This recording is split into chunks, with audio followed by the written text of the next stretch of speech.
Well, my father worked at Sanderson's, wallpaper manufacturers. Of course, women, mums didn't go to work in them days. It was when women got married, they were supposed to be married, but the men were supposed to look after them. There wasn't many women going to work then. Well, I know when the war did break out, buses were about the last to take girls, because they had girls on the railway, on the platform. I wouldn't like that. And then they had girls on the trams, and I thought, no, you can only go as far as the line to take them. I wish I'd had them on the buses. I'd love to scoot along the road. But anyway, finally they did have them. I think they were about the last to take girls on. It was called the London General Bus Company then, wasn't it? Well, it was the old type bus. I wouldn't like to work on the mill, because I mean they were the open deckers, you know, you could stand on top, and then of course if it was pouring with rain and you was on top, they had those leather aprons to cover your legs with. But of course, well, then you could put an umbrella up, but then you didn't always have an umbrella with it, did you? Well, it was only there wasn't the motors about in those days like there is now. So, there was horses and carts, wasn't it? There was some bad bombing. Of course, sometimes we'd be on the bus. I know one night we were at the Cricketers, and we were in the pub. There was no cafes there, you see. There was this big pub, and there was one bar at the side, and us busmen and the girls, we used to go in there, and we always made tea for us. We was all right for a cup of tea there. But facing that was a cricket green, and I suppose there must have been a police station or something outside it. And when the Maroons went off, oh gee, we used to come home quickly. Oh well, because we knew that we were only there for the duration. So when the men came back, well, we were given their cards, and that was that. After all, they wanted to get their buses, keep their buses going on the road. So, and of course they wanted the staff. So we all stayed on till they had finished with us. And that was about 1919.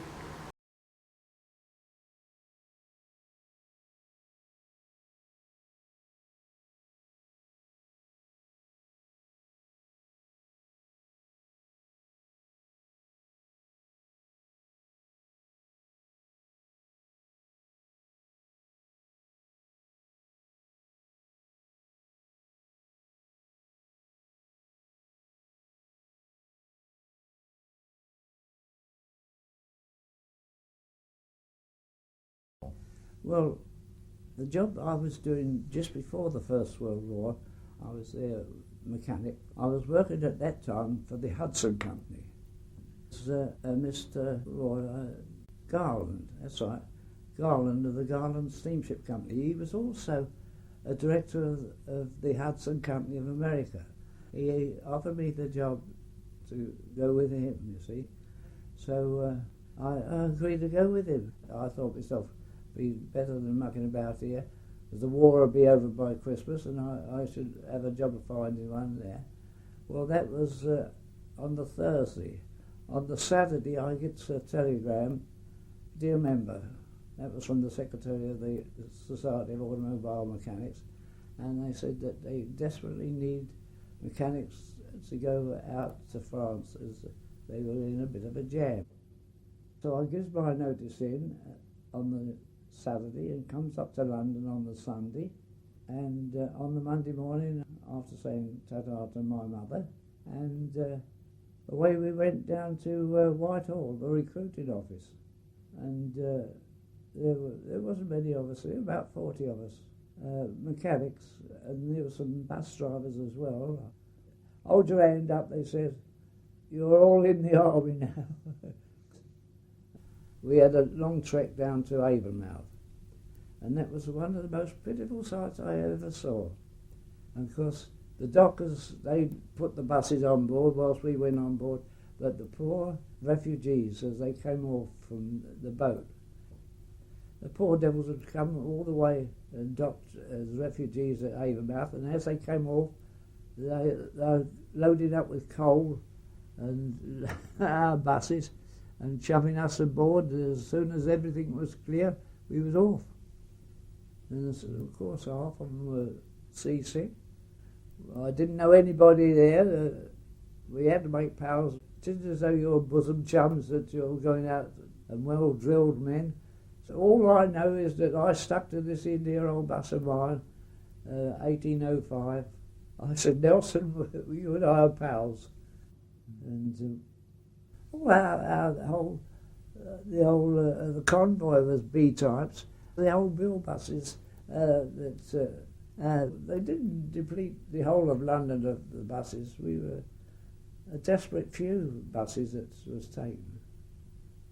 Oh, I remember the people was in Rouen to see a London bus, you know, with the boards up, fair boards and everything else inside. I tried to keep out of danger as much as possible. I was never in the trenches fighting. No, that's what I was paid for, was to keep the vehicles running. You know, my job was to keep these buses on the road.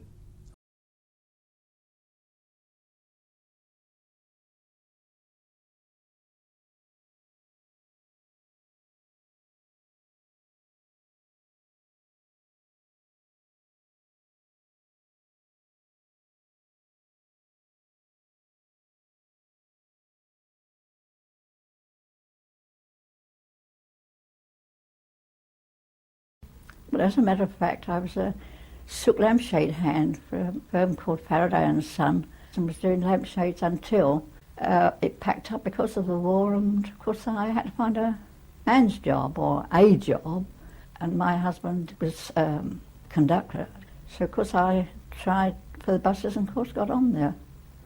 I wasn't quite tall enough for them actually. They wanted somebody 5'1" or 2", and I was only 5 foot exactly. But I was taken on because of him being a conductor. And it was a 7-day week. At the end of the week, we got, I suppose, anything between £2 and £3. It came about that all these girls turning up and all the boys going to the war, to pay the girls 5 shillings less than the men were getting. So anyway, the union and the men wouldn't have that. They said no. We were doing the same work, that if we didn't get the same money as the conductors, well, we struck. Well, we did strike. It only lasted about 3 or 4 days, that strike. And I can remember on Willesden Green, a man having a concertina, and during the strike we had, well, more or less a knees up, you know, on the grass and singing old-time songs and things like that. We got the money. It seemed a lot of money at the time. We saved to a certain extent, but being spare work at times, you know, and there was no bus that day, well, we go up to the West End and we go to the Palladium for a matinee, go to the Holborn Empire and places like that.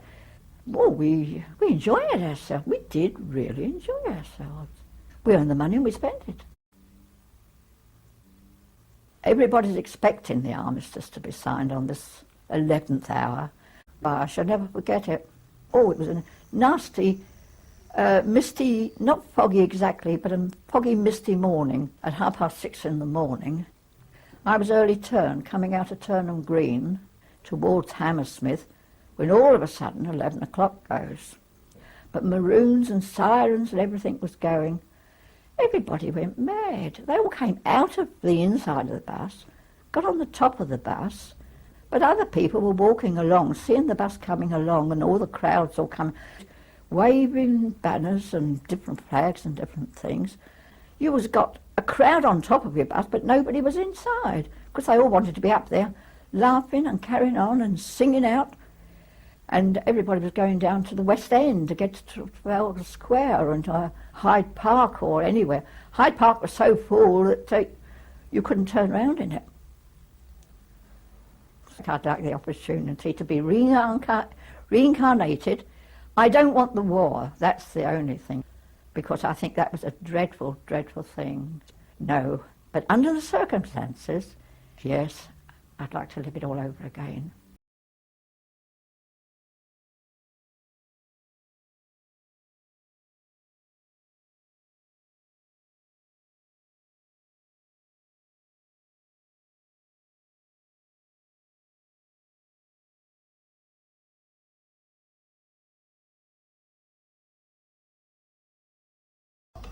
Well, I was born in Holborn, just off Red Lion Street, in the year of 1890.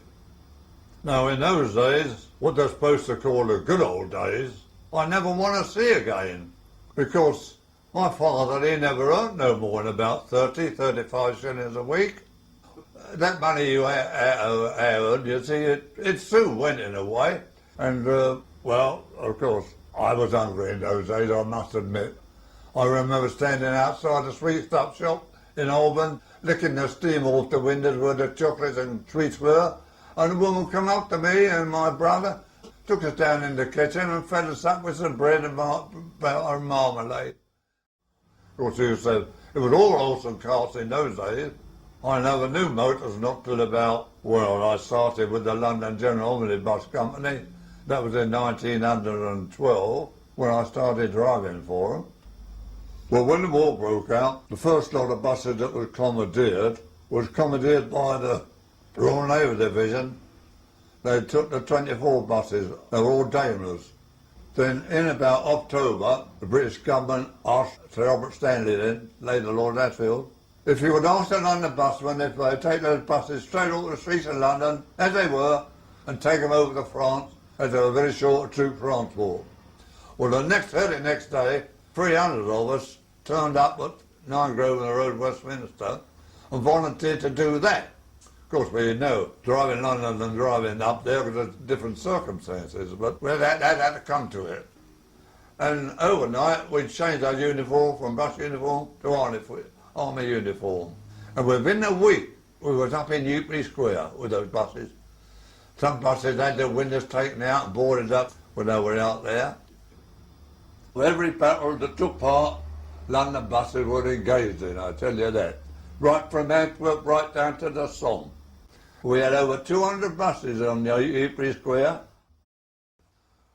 Every night we was working, taking the troops up there, bringing the old troops out the line for a rest.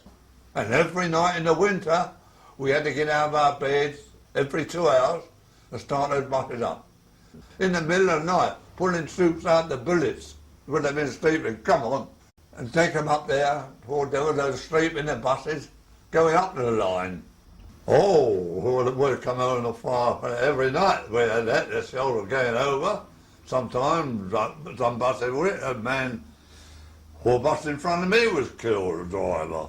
Every night we had something like that. We slept on the roadside for 4 years. We slept on the roadside with those buses, you know. Never no cover, nothing like that. What happened now, London buses really did get really involved in that war. I've had a really experience really a lot of people never had either.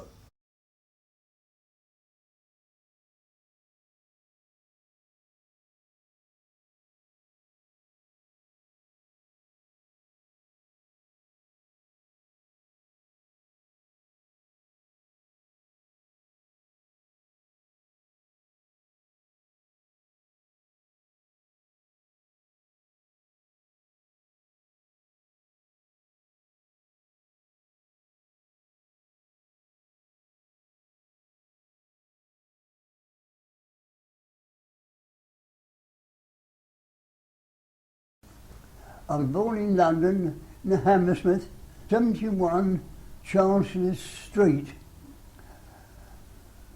because I was in the war, and that finished, and I came back on the London Transport, LGOC, at Children Road Garage. We never had a cab on the B-type. It was always open to the elements. Just had a overcoat, big white gauntlet gloves. Oh, we had an apron, our own apron. It was a rug put out around our knees. It was out in the perishing cold. We come back after a journey with like a block of ice. But it was comical time, but we had to go through the mill. We had to be tough. And in the fog, it was dreadful in the fog, but worst hazard was the roads were frozen. The roads were so dangerous, you know, when they was icy. Nobody could stand on the road, walk. There were so many pedestrians falling over, and the buses were skidding. And we never, when I started off, we never learnt the roads. We used to stop in the middle of the road and ask the policeman, which way do these go? Down there, mate, down there. And the conductor would go up top. Anybody under the seats? Because they had tarpaulin, and the youngsters used to get under the seats to dodge paying their fare. They used to get up to all the tricks of the trade. While we was out, you know, on the road, we had several interesting cases. One that stood out quite a lot, and that was the bus was very weak. They were 28 horsepower, but our buses were so weak I couldn't get up Richmond Hill, over Richmond Bridge. So I got out and I said, now all the ladies can sit down, but all the gentlemen kindly get out and push the bus up the hill. Oh, they were made a joke, because I explained to them that these buses, the old Bill bus, they'd been out in the war, so that was done. It was quite comical. You had to be diplomatic and common sense, and they made a joke of it, but that was the only way to control the old B-type bus. It just shows the progress, how the transport came along.